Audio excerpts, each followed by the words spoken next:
2, 1, 0. We have commit and we have liftoff at 2:13.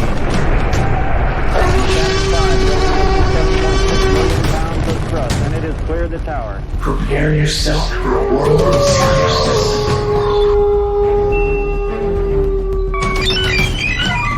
This is consciousness. Good morning, everybody. Conley here, KVLF. It is Science Nights in the morning on Saturday. Hey, Conley. Whoa. This is Spooktober.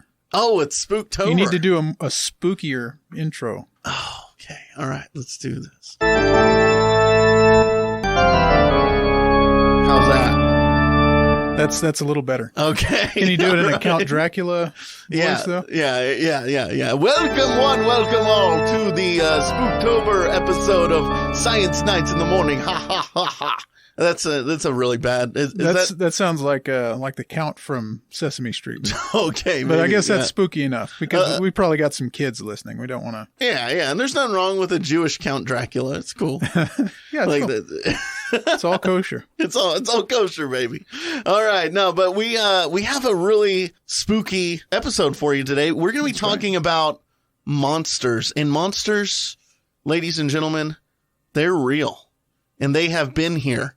And we have remnants of these monsters in antiquity and in our geology, I guess you could say, right?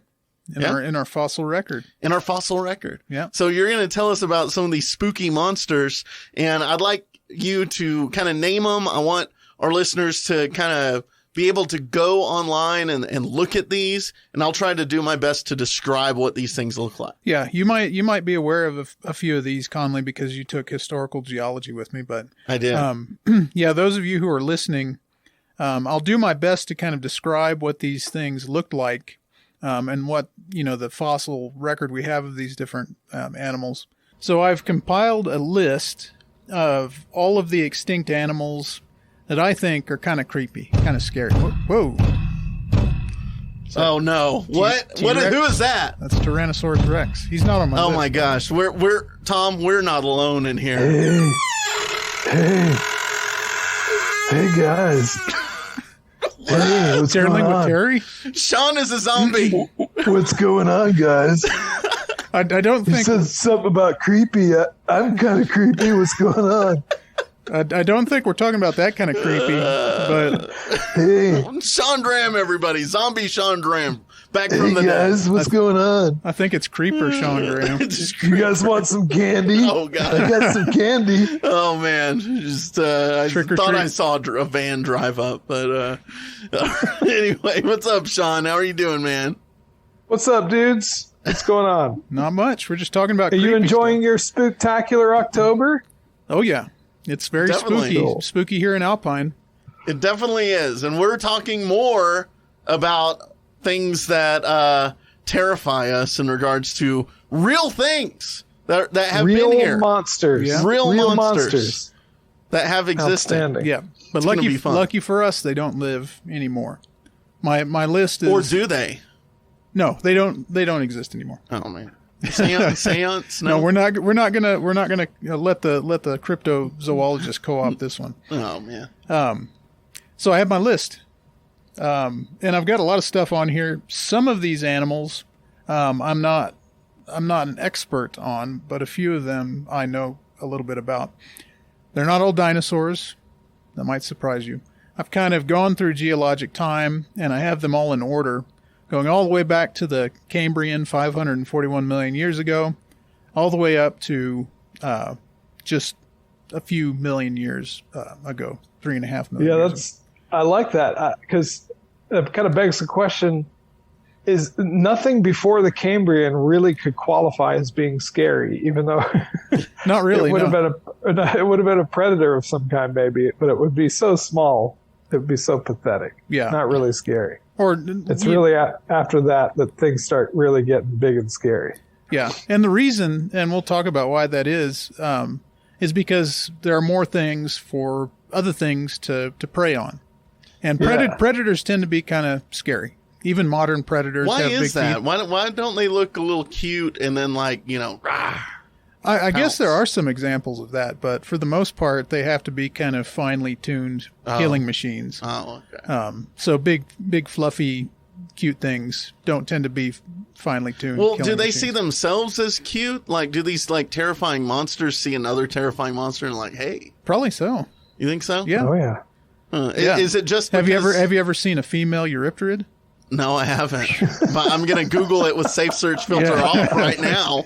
I've kind Yeah, of let's get. What's your first one? Let's get started. So my first one are conodonts. Now, Sean. What? Yeah, Sean is going to laugh at this one because Actually, you're right. he knows what a conodont is. Yeah. But if people are on Google right now looking up these animals, and you type in conodont to Google Images, you're going to get some pretty weird, bizarre, terrifying images. Now, the important thing when it comes to conodonts is they're terrifying up close, but it's all scale dependent. They're tiny, tiny, tiny little organisms that live during the Paleozoic. They actually persisted into the Mesozoic. Conodonts, for the most part, are known from these little tooth elements. Conodont actually refers to the tooth elements, not necessarily the animal. But they're really cool little tiny organisms that are probably one of the earliest vertebrates, meaning the earliest members of this lineage of things with backbones. And that's something that has been kind of hotly debated over the past 10 years. But scientists have pretty much arrived at the fact that they're probably early vertebrates. A lot of people think they're early fishes too. But their tooth elements in the more complex species are really, really scary looking. They've got all of these spikes and knobs and protuberances. And when you know how those little tooth elements are kind of configured in the mouth opening of this little worm-like or eel-like animal, they're kind of situated in this radial pattern around the mouth opening. And you have, in some cases, multiple layers of these going to the back part of the jaw, where you have these flat elements. But I always kind of compare them to, they're a little bit like the graboids from Tremors. This is like one of Sean's favorite movies. So. Well, Dune just came out, and I watched it. They look kind of like a real buggy-eyed sandworm. Yeah, and they have big eyes. They have a paired set of eyes, which is another reason people think that they're probably vertebrates. Wow. And they have a really simple body plan. We do have a couple of really well-preserved ones where we can see soft tissue impressions of the body. So they're just these tiny little eel-like animals with a tail fluke and two big bug eyes and these really complex mouth parts. And those teeth... What were you going to say, Sean? Yeah, so that's... the tooth elements were known forever and have been useful fossils, but it was only recently, right, that we found pretty good evidence of the soft tissue to be able to tell what the hell the things were. Yeah, over the past 10 years, I think. Maybe even longer, because I think when I was a master's student, these discoveries were just being published. So, they're cool-looking little organisms. But Sean brought up a good point about their tooth elements, how they're really useful in paleontology and geology, especially when dealing with Paleozoic rocks. Anything that's 541 to 251 million years old. They're really commonly used as what we call an index fossil. So they're so different, they're so diverse, that it's easy to distinguish species. Some people even think you can classify subspecies based on these tooth elements. It's so easy to classify them, they're so unique. And they were short-lived, each one of these species. So you can establish individual discrete intervals of time based on the presence of different conodont elements. But they, for the most part, went extinct at the end of the Paleozoic. One genus persisted into the Triassic, Hindiotus parvus, but really useful and creepy, but it's all dependent on the scale, right? Well, Thomas, that's where I'm going to push back. These things are like 3 inches long. Yeah. Right? or even smaller. Even smaller But than that, so that's why I laughed at you when you first brought it up. But then I remembered that some of these rocks that where you're pulling these things out of are like completely loaded with hundreds of these little tooth elements. Yeah. Right? Yeah. Which means that there could have been thousands of those little buggers swarming around in the Paleozoic ocean. And like, so this is one where like, if you watch your science fiction horror movies and it's not necessarily a big creepy critter that scares you, because Godzilla's just ludicrously big. He's stupid. He's not scary. What often scares me is like these ones where it's like thousands of these tiny things crawling all over you, trying to eat you by the death of 1,000 cuts. And that's where I think you're onto something. Yeah. The conodonts, that sounds scary. There you go. There's my justification. And thanks for helping me with that one, Sean. Yeah, it didn't make any sense at first, but then I was like, oh yeah, he's onto something. Millions of conodonts. Very scary. I also kind of imagine them swimming into orifices. Like what's that little catfish? They look like a pearlfish a little bit. They look exactly like a pearlfish, actually. The pearlfish is the little bitty fish that lives inside the anus of a sea cucumber. And then you're thinking of the tiny catfish. I can never remember. It's like the Uruwatu or something like that lives in the Amazon. That can swim up a human urethra and lodge itself there where the sun don't shine. So yeah, these things could have. Oh, that's even worse. Yeah, we'll leave you all millions at that. of them. My goodness. Okay. My next one on the list is one that I think Sean suggested, the Eurypterids, and we've talked about Eurypterids before when we talked about the chelicerates, but they're arthropods that lived or started. Evolved in the Ordovician and lived in the Paleozoic. And they're one of the kind of earliest predators that we see in the fossil record. Now, the common name for these is a sea scorpion. They have kind of a scorpion-like appearance.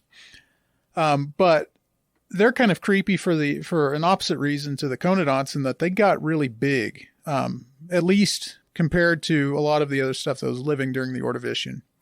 So if you can imagine a aquatic scorpion that is 8.5, 9 feet long.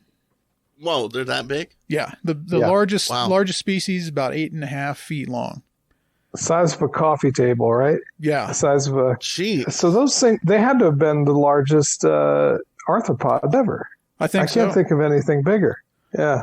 Yeah, even the big terrestrial stuff that lived during the Carboniferous they didn't get that big. But they wouldn't venture too far outside the water, right? No, these were aquatic. At that time, there was really nothing outside the water anyway. No. So the only habitat available, these were the top predators of that time, because there was nothing on land yet, no animals. And the ocean was, there's no vertebrates that got bigger. So these were the top predators of the time. And they could have, and the crazy thing is that, it's a time when the oceans are full of little invertebrates, nothing super impressive, but then there's these huge, scary arthropods that could have killed an adult human. Wow, yeah. They're that big. Yeah, I say that because when I look at examples online, there's some up on a beach, like, just chilling, hanging out with a Corona. Okay. But anyway, go ahead. With a Corona beer. Yeah, exactly. Yeah. Yeah, we live in a time where you have to distinguish the type of brew. Who knows now? But. Okay, so my next one, now we're getting into vertebrate territory here. Dunkleosteus. Oh, yeah. Sean, you might have been expecting this one. I love this one. Yeah, this is good. They're horrifying. You'll notice that there's kind of a trend here. A lot of what I have listed are animals that lived in the ocean. And something I always reiterate in my classes, like in my historical geology class or paleontology classes, is we are lucky to live when we do, especially if you're someone who likes to go swimming in the ocean or surfing or boating. Yeah. We may think that something like a great white or an orca is terrifying, but until about 2 or 3 million years ago, everything before that was 100 times more terrifying in the oceans. And Dunkleosteus is a great example of that. Dunkleosteus belonged to a group of armored fishes called the placoderms. They basically had these thick armor coverings over their heads and their neck. Now, if you look up a picture of Dunkleosteus, I hope people who are listening are kind of referencing this on Google. It is just a monster. 30-foot long fish, armored fish, with these giant jaws. Yeah. Now, to geek out a little bit about anatomy, Dunkleosteus doesn't have teeth like we think of teeth as being these individual things that sit inside of a socket. Their teeth are like these giant scissors that are made out of sharp pieces of their armor. So, again, if you pull up a picture of one of these things, look closely at its jaw structure. It has these pointed, broad cutting structures on its lower and upper jaw. Yeah.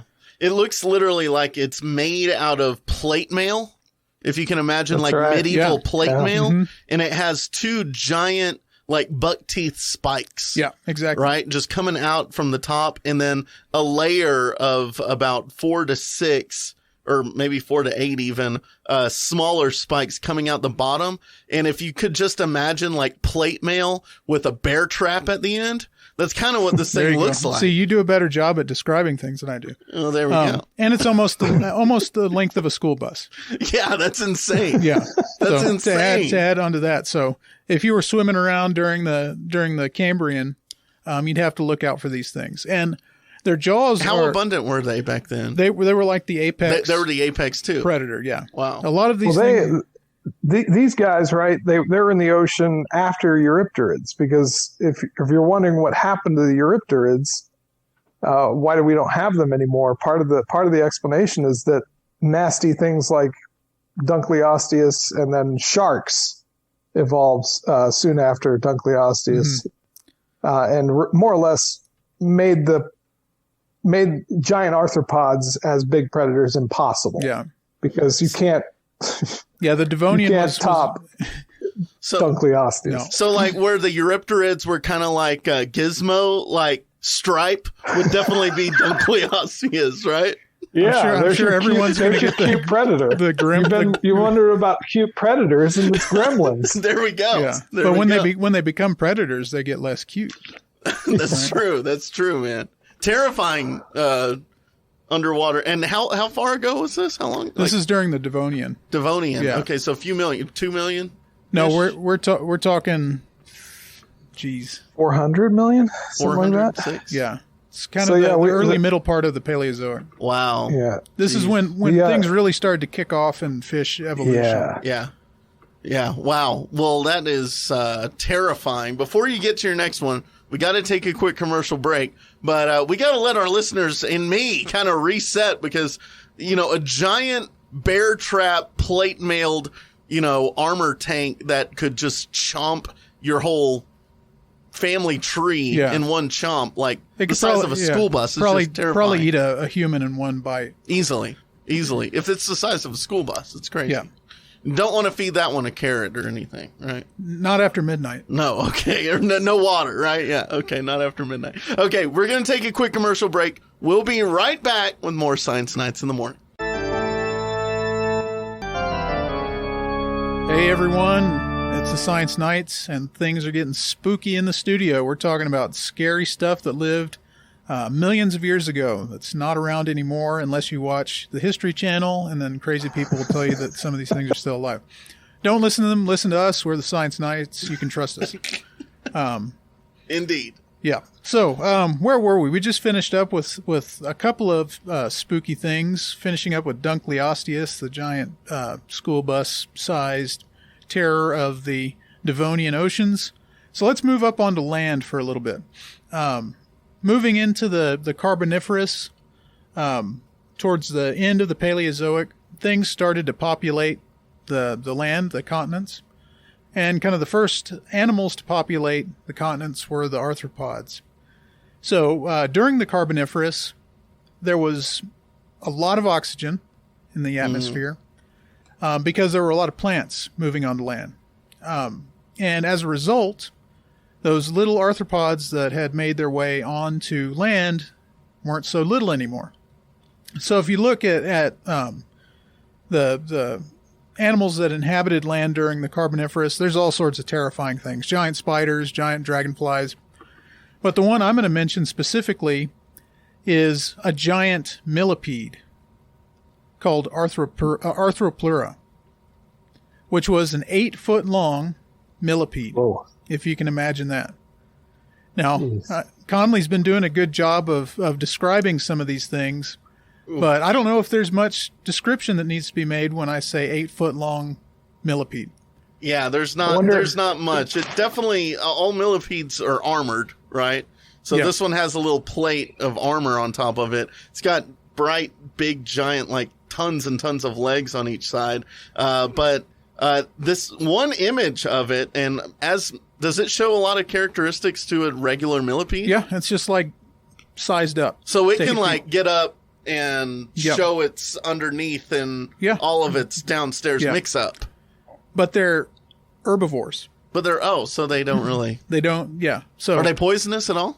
I don't know if they've been able to. They're more like millipedes than centipedes. They don't have the big big pincers. So still. millipedes they secrete like toxic secretions as a defense mechanism, but they're not venomous like centipedes where they can bite you with venomous fangs. So they're fairly harmless, although with those toxic secretions, very very few things eat millipedes.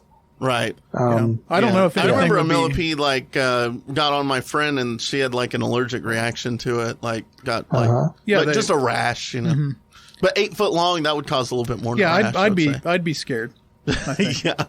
I'm very curious about the 8 feet, like how thick it was at 8 feet, because some millipedes are ridiculously skinny and long, and so they can be like, was this thing 8 feet long and a millimeter wide? No, was this like a piece of string, basically? No, they were a little more broad, like a centipede. Girthier. Yeah. With these wide, flat plates on their back. Yeah. Wow. Yeah. Brightly colored is what we don't know if they're brightly colored, but what would you think? I don't know. It's that we can in some cases tell how things were colored if we have impressions of their tissue. Oh, so I don't know if they've done these sorts of analysis, but I kind of imagine them just like that kind of dark maroonish color that centipedes and millipedes have. I see some pictures on here that have nodules on the plates, like an ankylosaurus. You would imagine like little nodules coming out of those plates. Those are probably correct. They've got good fossil evidence of these things. Yeah, pretty cool. Pretty cool. Yep. And scary. Creepy. This isn't the cool episode, Conley. Come on. Oh, okay. All right. Here we go. Creepy, scary. Okay. We're moving back into the ocean for this next one. The next one is a shark. I had to work really hard to exclude a lot of sharks from this list because I grew up on the Gulf Coast and sharks are just scary. I don't know that there is a single predator on Earth that is as well suited to kill things as a shark.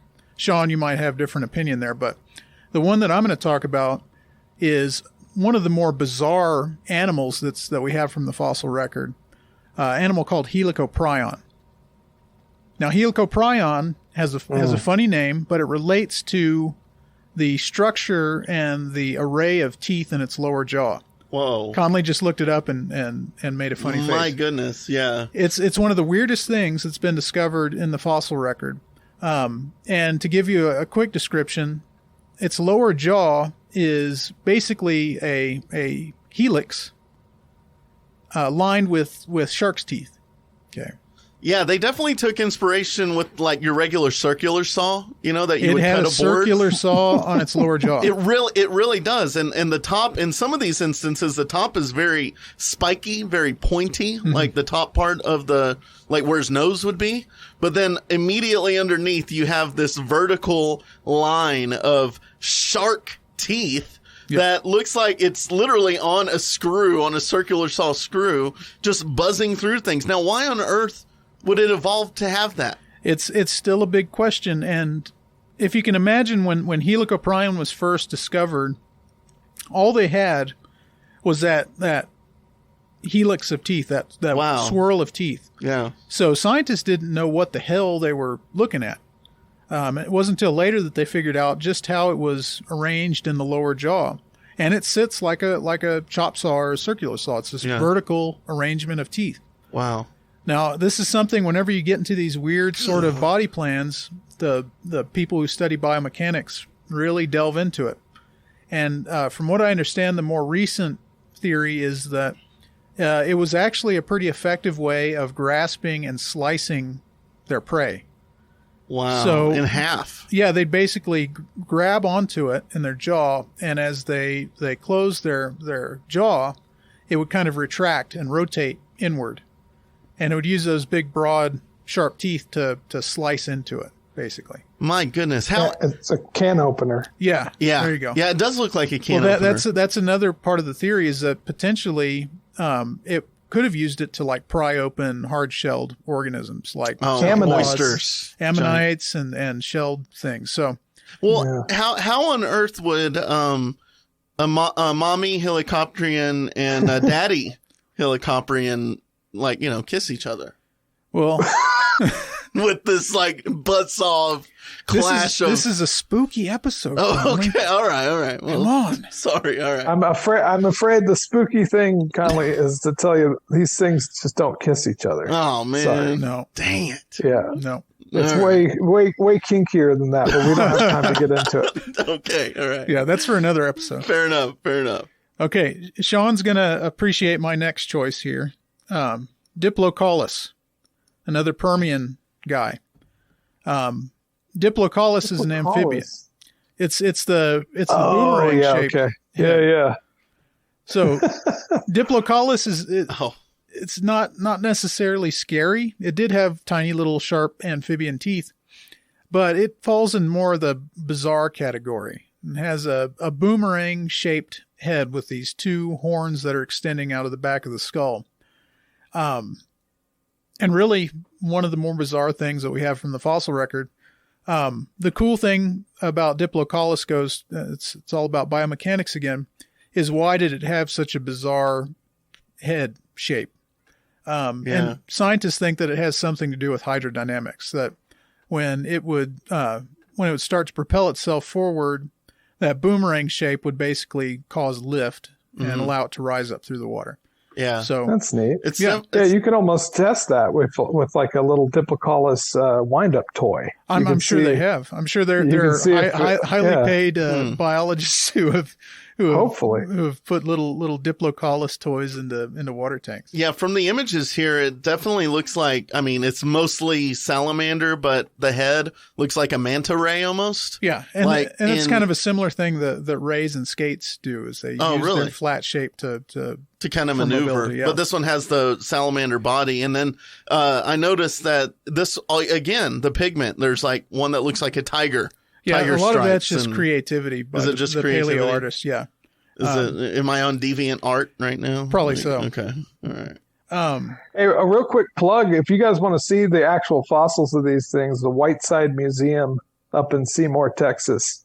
They're cool. they're up there where the Permian red beds crop out and where these things are a dime a dozen, and they've got lots of these on display, the actual fossils. Oh, If you want cool. to take a road trip up to Seymour, Texas, check that out. Say hi to our friends up at Whiteside Museum. Yeah, that's right. That's right. Wow. Cool. Yeah, and we're going to talk about a couple of additional scary things that actually come from that region. Dimetrodon. Oh, good. Yeah, we'll talk about Postosuchus here in a little bit. But I'm going to lead in with Dimetrodon, another Permian vertebrate, terrestrial animal, Not a dinosaur, not a dinosaur. but it's in the toy box with all the dinosaurs. If you had your bucket of plastic dinosaur toys as a kid, there was probably a couple of Dimetrodons stuck in there. They're not dinosaurs. They went extinct before the dinosaurs. It's that even toy. evolved. It's that toy with that looks like a dinosaur and it has a giant sail on top of its like spine coming out. Quadrupedal, four-legged guy Yeah. with a big sail on its back. Right. And really pretty terrifying. Now, the cool thing about, a lot of stuff that lived during the Permian was just bizarre. I think, animals, evolutionarily speaking, were experimenting with different body plans. The Earth was very different. We had Pangea, we had the supercontinents, and the position of the continents or the supercontinent at the time, scientists think play into kind of the bizarre body plan of Dimetrodon, mainly the sail. Mm-hmm. Now, one of the cool things about the evolution of these sorts of animals, they're reptiles. Reptiles were kind of the first terrestrial animals to be able to move away from, or terrestrial vertebrates to be able to move away from water. Amphibians have to lay their eggs in water, and they have to grow to maturity in or around water. So they're kind of tied to the margins of the continents. Well, when Pangea formed, most of the interior was arid or semi-arid. So the reptiles who were able to inhabit those places had to adapt. And scientists think Dimetrodon and other sailed vertebrates that lived alongside him evolved these sails as kind of thermoregulatory structures. Mm-hmm. Basically, we know that they were vascular. They had blood vessels that would run through the tissue. So what they were probably doing is using those sails either to warm up or cool off in these kind of arid, semi-arid regions of the interior of the continent. Basically, they could turn their sail towards the sun if they needed to warm up, and they could turn it towards the wind if they needed to cool off. Right. Mm. And as the toy and most of these pictures that you look online for when it comes to Dimetrodon, the sail is always fully erect. Is it always straight up? It's constantly? Attached to their neural spine. Yeah, it's rigid. It's not. So it's hard. Down. Yeah. They're not messing around like Stegosaurus, changing the plates. No, no. It's a rigid structure. Wow. Maybe even more interesting than the sail, though. The creepy part about Dimetrodon is its skull. It has this robust, kind of short snouted skull with big, sharp teeth. Yeah. Now, the term Dimetrodon means two measures of teeth, which means they have two types of teeth, essentially. They're very similar, but this is one of the first sort of terrestrial vertebrates that has specialized teeth. They have these long, what we call caniform teeth, which are for grasping and piercing, and then shorter, sharp teeth. And they also had teeth in the back of their jaw, essentially in the back of their throat. So if you look at the jaw... molars? Not molars, no. Oh. All sharp, pointed teeth. Wow. But they have two rows of teeth in the back of their throat. Now, a lot of the examples we're giving here, we regard as the apex predators of the time. Same goes for Dimetrodon. We don't see anything else that would have contended with Dimetrodon. Okay. Mm-hmm. And they were big. They were big for a terrestrial animal, 15 feet long, and probably moved fairly quickly, like a fast moving lizard, right? Mm-hmm. So they were scary, spooky predators. So you'd say with the sail up rigid like it is, kind of like a profile of a Mazda 3 or something, Honda Civic, something like that? Sure, yeah. A little Honda Civic roaming the earth? Yeah, okay. But with giant canine teeth. I gotcha. Yeah. Terrifying. Yeah, you're really trying to make this a non-spooky episode, Conan. Yeah, I know. I'm sorry about that. Okay, I'm moving on because we're just halfway through my list here. Okay. Here's the Texas guy, Postosuchus. Sean, you probably saw this in the museum up in Seymour. Postosuchus is named after the town of Post, which is a little town that's just at the base of the Cap Rock in north central Texas. Postosuchus, the best way I can describe it, is a bipedal, a two-legged crocodile with a T-Rex head. There we go. Basically T-Rex that has never missed arm day. Yeah. So T-Rex with big arms. Yeah. The head, the skull looks very similar to T-Rex, which is kind of the scary part. Uh-huh. But again, these would have been apex predators during the time. These were around during the Triassic. 13 feet long. It was originally thought that they were fully quadrupeds, that they walked around on four limbs, but again, the biomechanics people figured out they were capable of bipedal movement. Yeah. So look up Postosuchus, a good Texas example. Well, why on earth did Mother Nature create, like, obviously they put all the work into the head and the jaws. Like, that was the most important. So were these things constantly hungry, constantly on the prowl? Like, why on earth did its head develop so much more than the rest of their body? Well, it's just what I always tell my students, and if you look at the kind of fossil record as a whole, towards the end of the time that major groups of animals are around, things get weird. They kind of arrive at some weird body plans, but even more so when there's a big extinction like the Earth experienced at the end of the Permian, everything that's left, in a lot of cases, starts to experiment with what they have.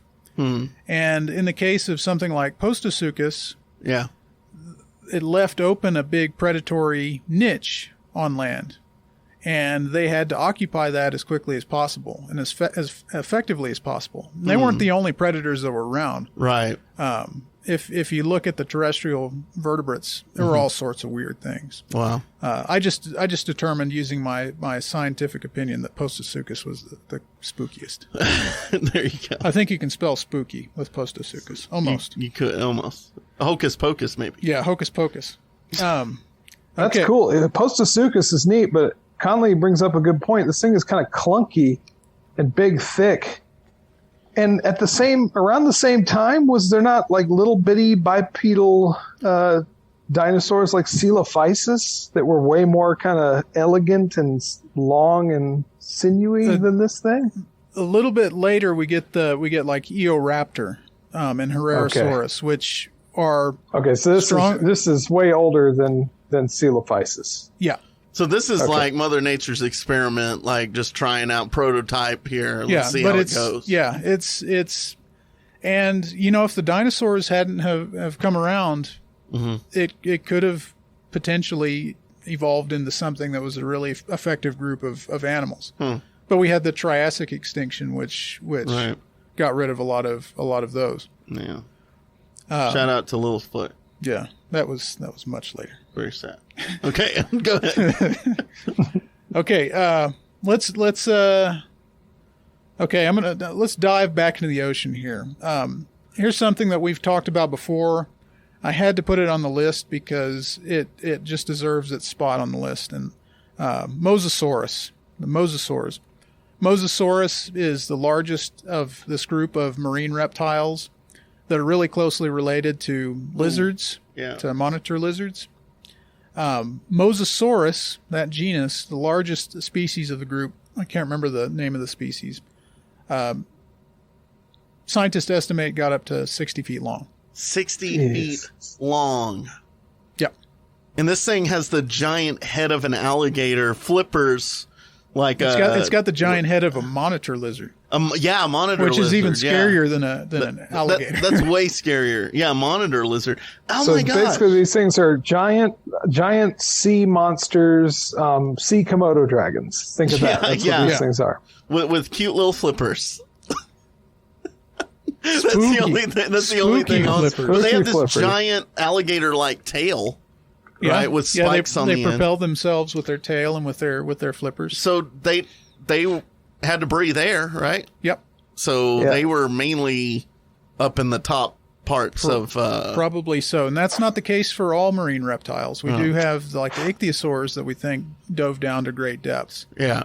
But when you talk about the top predators that have ever existed, I think Mosasaurus and the mosasaurs are up there in the top 10 for sure. Yeah, terrifying. And we find evidence of their predation on other marine organisms. We find their bite marks in giant cephalopod shells, giant ammonite shells. And they probably were really fast-swimming animals and just overall terrifying. Why'd they call it Mosasaurus? Because it looks like, I mean, it could take a chunk out of the Red Sea. But, I mean, it's huge. This thing's giant. It's not Mosasaurus. It's Mosa. I don't actually know what that prefix means. I Do don't you, remember Thomas? either, no. Yeah. It's probably someone's name or something. Something lizard? Yeah, probably there's- spooky. I think it's probably spooky in Spooky Latin. lizard, yeah. Spooky-saurus. They're selling a figure of one of these with Moses riding it. So, proof that man and dinosaur There you go. lived, coexisted. If it's on the internet, then it must be true. Yeah. Go ahead. Oh, well, we're actually about to get up to our next commercial break here. We're just about there. So let's continue after the break. How many more you got on your list here? Are we going to rapid fire, baby? Yeah, we're going to make it happen. We're going to make it Lightning happen, round baby. when we Make come it back happen, from the Captain. break. All right, let's do it.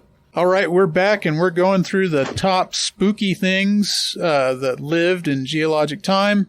We just finished up with Mosasaurus, this big marine reptile that was a terror of the Cretaceous ocean. Now, here's something I've got to admit. I'm a big fan of Tyrannosaurus Rex. My name is Tom Schiller, and I like T-Rex. I've had students make fun of me for that because it's totally cliche. It's the same answer like a 8-year-old would give you. But I love T-Rex, and it was hard not to put my buddy T-Rex on this list. But I wanted to keep things interesting for people and throw out some kind of different novel answers for my list of spooky animals. So for our dinosaur representatives, I came up with two. My first one being Carnotaurus. Now, Carnotaurus translates to meat bull. Meat bull. Meat bull. Okay? Holy moly. It's basically dinosaur Satan. Okay. So Carnotaurus. It's the Dio of the dinosaurs. Yeah, the Dio of the dinosaurs. Okay. Had a high falsetto. So Carnotaurus lived in the Cretaceous, the same period as T-Rex and all these other giant theropods. It wasn't actually that big, comparatively speaking, at around 30 feet being its maximum length. Yeah, that's still pretty big. But how big was the Tyrannosaur, like the largest one? Like 40 feet. So okay, so yeah, about it's 10. got about 10 got feet about on him. 10 Yeah. feet on it. The terrifying thing about Carnotaurus is kind of its unique anatomy. Yeah. Its most characteristic feature are the two big horns that sat over its eyes. Yeah. Definitely got that like Leslie Nielsen style eyebrow bushy thing going. Like, yeah, sure. That's what it looks like. That's really spooky. I would go more with like Satan or terrible meat bull. Leslie Nielsen, though, I mean, it kind of looks more like him. He was Dracula in a movie. I think. Yeah, I think he was. Yeah. So Carnotaurus had these two horns over its eyes. It belonged to a group of dinosaurs called the abelosaurs, which included things like Cryolophosaurus that had all these weird projections coming out of their skull. Look up pictures. And it had a really beefy neck to hold up this kind of short, robust skull. And it had tiny, tiny little arms, even tinier than T-Rex. Yeah, you can't even, on these pictures, you can't even see the arms. No, they probably served no purpose at all because this thing was just a finely tuned machine for running down prey and dispatching. Headbutting rivals. Yeah, headbutting rivals. Yeah. So it's pretty obvious when you look at their skeletal anatomy with the big thick neck and the two horns. The name meat bull is pretty appropriate because they probably did like bulls do and then would spar with each other by butting heads and yeah, and they could run fast too. They could run the estimate from their like trackway and their skeletal structure is like 30 to 35 miles per hour. So they're all leg, like they were all about their legs, kind of and neck, picking a direction and running in that direction as fast as they could. And they had big jaws for killing things. Right.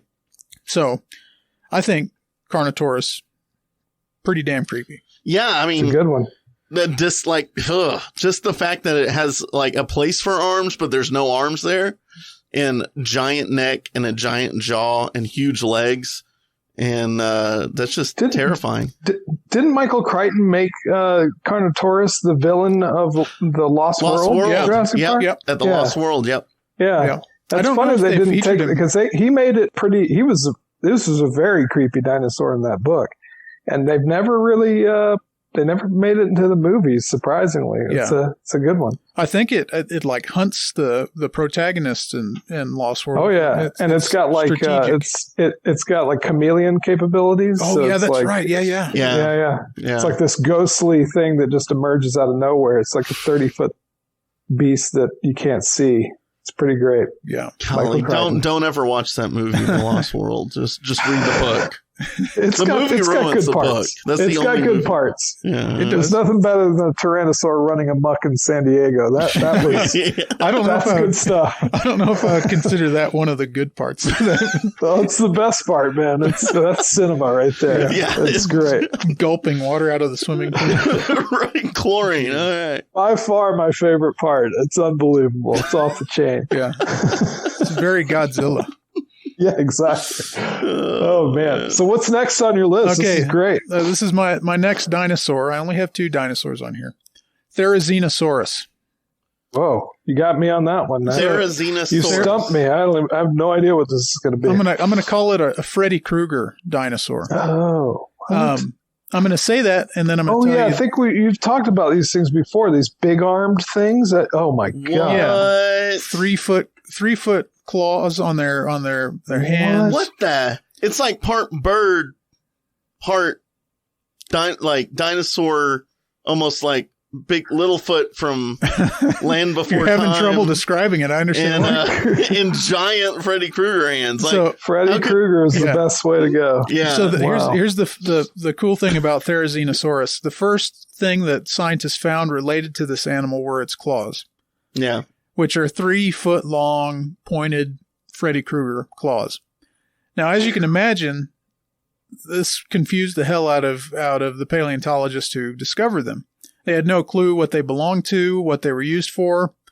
If you look at the original fossil, the first thing you think is these were probably big cutting. But look at its face. Look at its teeth and its mouth. It's an herbivore. Yeah, it's an herbivore, and this is a ground sloth. This is an anteater. Yeah. This is a digger.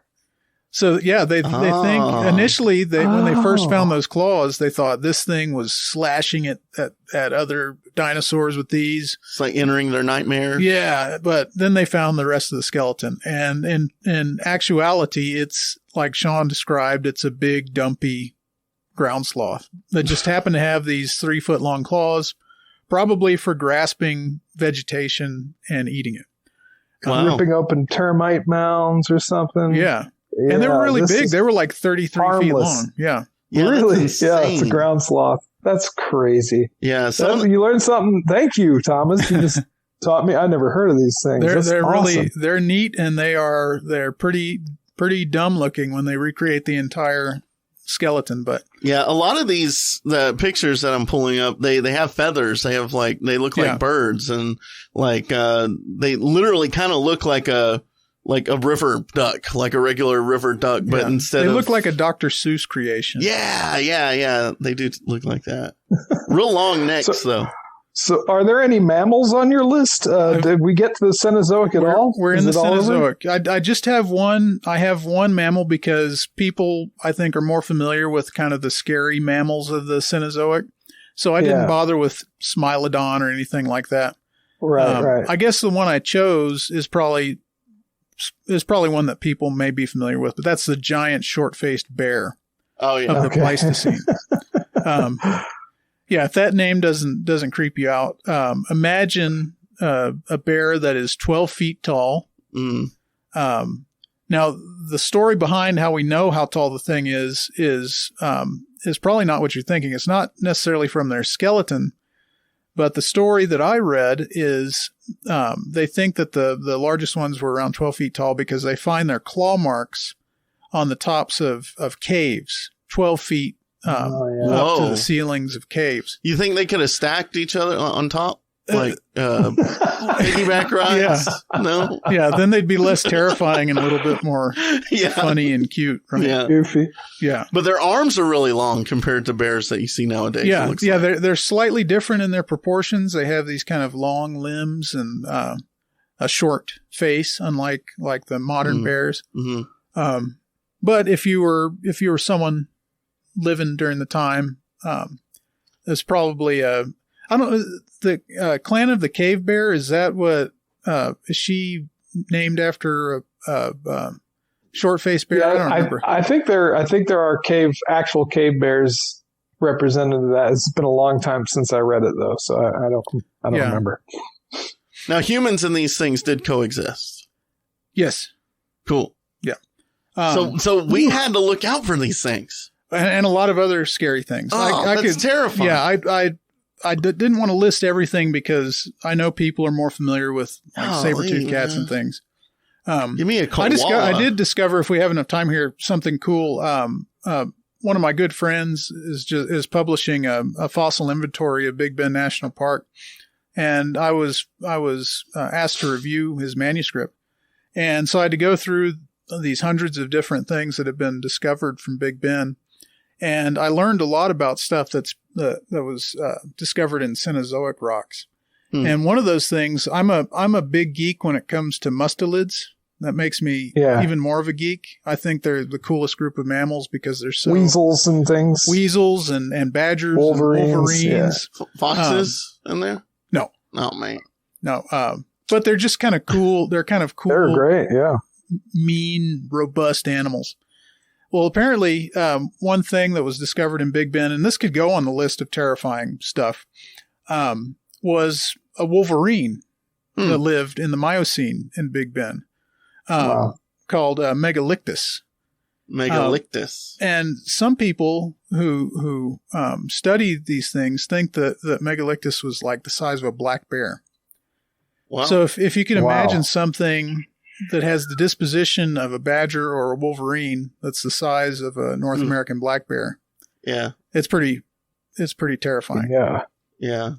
They used to think that, and this has been kind of dispelled since they found more parts of the skeleton, that these big mustelids filled in the cat gap of the early part of the Cenozoic, when there weren't any predatory cats to fill that kind of agile predator niche. Yeah. So they thought it might have been these big weasel-like animals. Interesting. Wow. Okay, so how much time do we have, Connor? We're just about there, baby. Okay, so I've got one more to cap it all off. People are going to be familiar with this one, but I got to mention it. Megalodon. The biggest ever. Yeah, 67-foot long shark, and it didn't go extinct too long ago. Wait, when? 3.5 million years ago. 3.5 million. We weren't even like a rat yet. Well, no, we were rats. primates. Yeah, we were figuring things out, but we probably weren't swimming in the ocean. Oh, okay. Well, yeah, Megalodon. Not on purpose. No. So this is at the end of that newer Jurassic Park movie. This is the Megalodon. This is the one that comes out of the swimming pool. Is that right? I don't remember that. Maybe. I think you're thinking of Mosasaurus. Yeah, that's a Mosasaurus. Maybe that was a Mosasaurus. It's grabbing a shark. Yeah, it's grabbing it's a eating, shark. It's eating a great white. Yeah, that's right. Okay. Yeah. Yeah, Megalodon was bigger than a humpback whale. My goodness! Wow. If you need a reference point there. Terrifying. And to keep things short, not much description required. No, it's Jaws. 67-foot great white shark. Right. Although some people think that it might have looked more like a basking shark or a whale shark or something. But in either case, it had big, sharp teeth. Definitely deserves a spot on my definitive list of creepy things. Well, there you have it, Thomas. Thank you. Yeah. Awesome. I'm gonna write in Sean Graham here at the bottom because I guess. Hey guys, see you later. See you later, Sean. Well, now you have the list. You can go and do some research, find your favorites, and share them with your friends. Yeah, and talk more science about everything on our Facebook, or give us a call. Yep, for sure. All right. Well, for Science Nights in the Morning, we'll see you next week. See See you next week. for our special Halloween episode. Yeah, our final spooktacular episode. Final spooktacular episode. We'll see you then. Thanks for listening to this episode of Science Nights in the Morning. Be sure and follow us on Patreon for exclusive gear and uncut episodes. Check out the latest science articles on our Facebook page and subscribe to us on YouTube and your favorite podcast listening app. You can also listen every Saturday at 10 a.m. Central Standard Time at BigBenRadio.com. And if you got a question, we'll join the discussion. Hit the hotline at 432-217-1983 and record your message. We couldn't do this without you, and thank you so much for listening each and every week. That's Science Nights in the Morning with a K, and we'll see you next time.